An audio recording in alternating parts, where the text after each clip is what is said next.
I got to finish listening to this stuff of Legend, but I really wish I got to have time to release this Time of Dark. It's great, and also Big Finish are giving away another really good story right now. So listen, if you're not into Big Finish, right, it's worth this Doctor Who magazine to try out this one story, which I thought was excellent. Plus, here, let's go over to their homepage. Right, you get free audio drama. So it's been updated to celebrate a fabulous Doctor Who audio drama is now available for free. Right, so install the update, rebuild your library, blah blah blah, refresh the app, get the free download. Yeah, 4 Doctors. This is insane. This is a really Parker one. I guess I'll unlock it.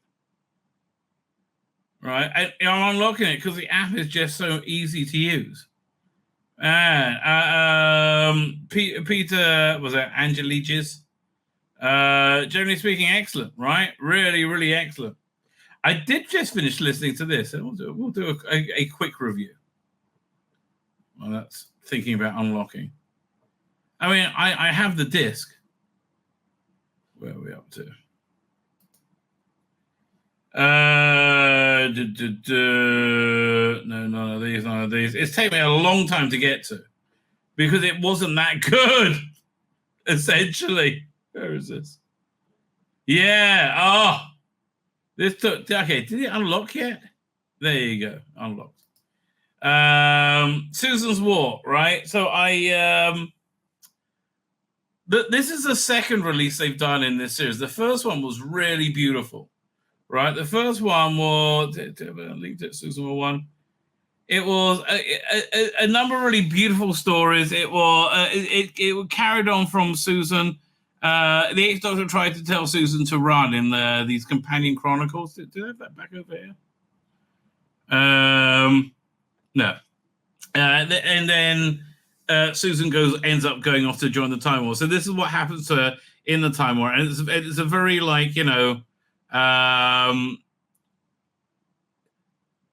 what's that thing? Secret Army, about the Alalolos taking the piss out of. That guy was like, or not Secret Army, or espionage, right? Like, what's the name of the other one? Casablanca, right? It had that kind of vibe of her going in the back scenes of the Time War, making alliances. And so one story she picked up William Russell, who played at his current age, to go and work out a deal with the censor rights. Again, that really just worked. That was just lovely. Sphere of influence. He had 4 stories, I forgot. So Simon Greer did Susan and Commander Veclan on the Trail of a Spy. So Veclan's played by Beth Chalmers. She does a really good in that role, right? It's kind of like mean, military officer, cunty military officer. That's how I would describe her. And she's been all across the Time Wars, sets. I generally speaking, I like the character a lot. Undercover of a ravaged world, they find a weary population trapped and waiting for the inevitable. But one amongst them is a traitor. Time War is coming for Floriana, and Susan will face a struggle to 75. Again, this was a really nice little low-key story of life during the Time War. Worked very well. As well, Cardinal Rasmus, who was, I think they first brought him in Dark Eyes, maybe, right? But again, he's a very interesting Time War character who eventually goes bad. And you've had a few different Rasmuses play him. Maybe David Lynch. Maybe that's the one I knew. But anyway, again, I like this unit family kind of recurring Time War cast from the various Time War projects. I don't listen to Gallifrey War Room. That just seems like cack to me, to be honest with you. So Garland believes Susan has special abilities that will help him assess a new weapons project on a military base. Creatures of the vortex are being bred for a war. Gallifrey scientists think they can use them against the Daleks, but the Oroviks are not easily tamed. Again, yeah, this was a... is this the one with Paul McGann in it? I can't remember. But again, like weighty questions about the morality of war, right? The shortest incident when Susan's TARDIS is intercepted, she gets she's given a highly classified mission, Earth 1963, and next point in the Time War, but the timelines must not be negotiated. It must be negotiated carefully. Mods and rockers are not the only dangers on the streets of Shoreditch in 63. Susan passed and the Daleks are waiting, but also is the Doctor as well. I think David Bradley or something. You get a like a cameo. Let me see if I can see this is his name on it. So yeah, this was a set I really enjoyed. Sadly, because you can't really say the same thing from the next one, and I don't think I'm going to be getting the third one, right? So, what really sold me is when I see the War Doctor on something, I generally speaking want it. And I do like Jonathan Carr's War Doctor.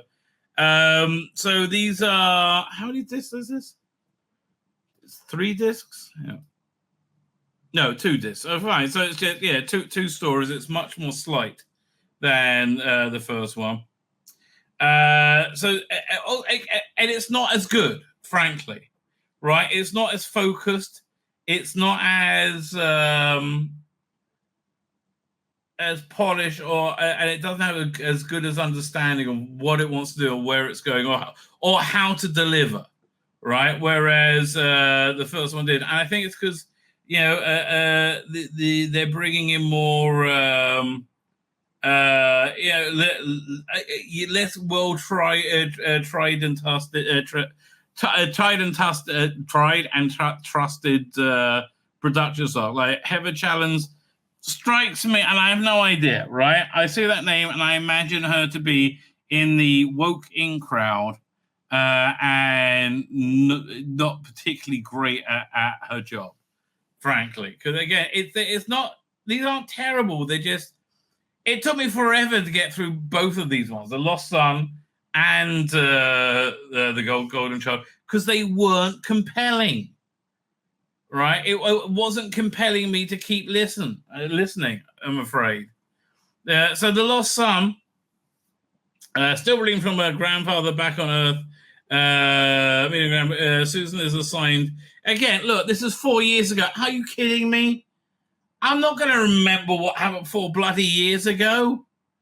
Holy crap, this is before COVID. No, there's nothing happened before COVID. I can't stand that when they wait 4 or 5 years or 10 years or 15 years to have a second volume and they go and they just carry on. No previously. No, no, you just got to remember.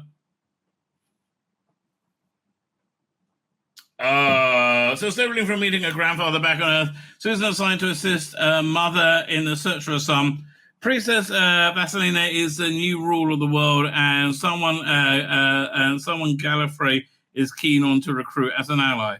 But strange forces at work are Matarus, and Susan Empathy becomes a weapon to be used against her. Again, not a bad premise for a story at all. It lacks sharpness and focus. It lacks what's the word I'm looking for? Focus, right? It really does. It's just a bit diffused. This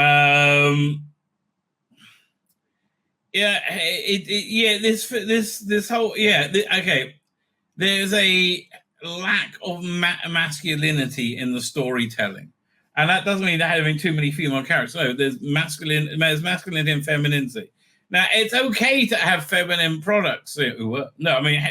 Feminine, box sets, right? So sometimes it really, really works. Right, I think on the Ninth Doctor set, it produced something quite interesting, right? But generally speaking, you've got to remember that Doctor Who is primarily a masculine TV show, right? And I know people go, but no, it is, right? I mean,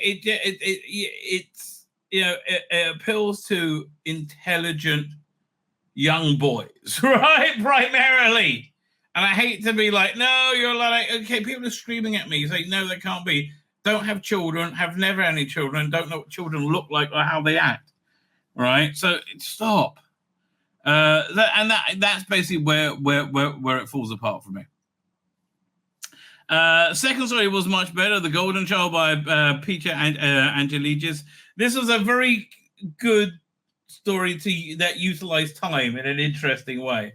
A key ally to Gallifrey is winked out of existence when Susan investigates the disappearance of this gifted politician and strategist. She finds someone else is also interested in the changed timeline. The interloper is her grandfather, but version of herself from the future time war, and she's not the man Susan remembers. Let's talk about the guest cast. So you had who was it? Sonny McGann reprising his role as Susan's dead son, right? Again, and it's a storyline that's kind of been lost. And I understand to revisit it as part of the character, but for this to be written competently, it would have had to have been introduced in the story, and it really wasn't. It was kind of like a sideline of the story. And you know, when she revisits her dead son, it should be emotionally powerful, but sadly it's not, because it again lacked focus and resonance. That's what I was saying about that. So that's first. So second story, Jonathan Carr as a war doctor. I like this one a lot, right? Again, this had a really kind of clever premise to it, right? There's this famous politician that was helpful in the Time Wars and led troops, and then he's winks out of existence, as the blurb just said. And so Susan and this archivist. The trouble with this is you've never met this archivist before, and you didn't really care about them. They spend time around this guy to influence him. He just seems to be a total arsehole. They're like, he can't be the guy who we know is going to like save everything. And then you have the War Doctor has his own agenda going on all the way through this. And the resolution, again, really interestingly uses both time and Time Lord lore. I'm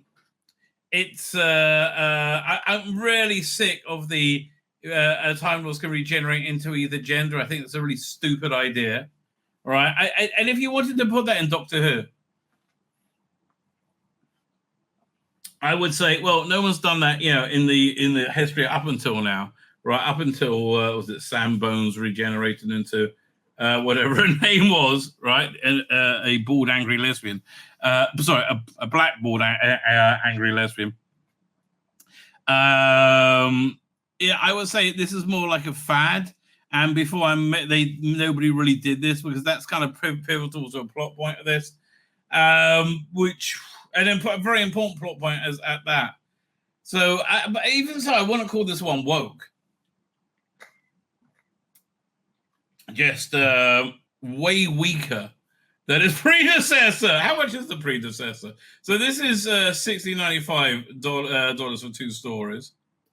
For 2 discs. How much was this one? $22.80. Get this one, okay? Get this.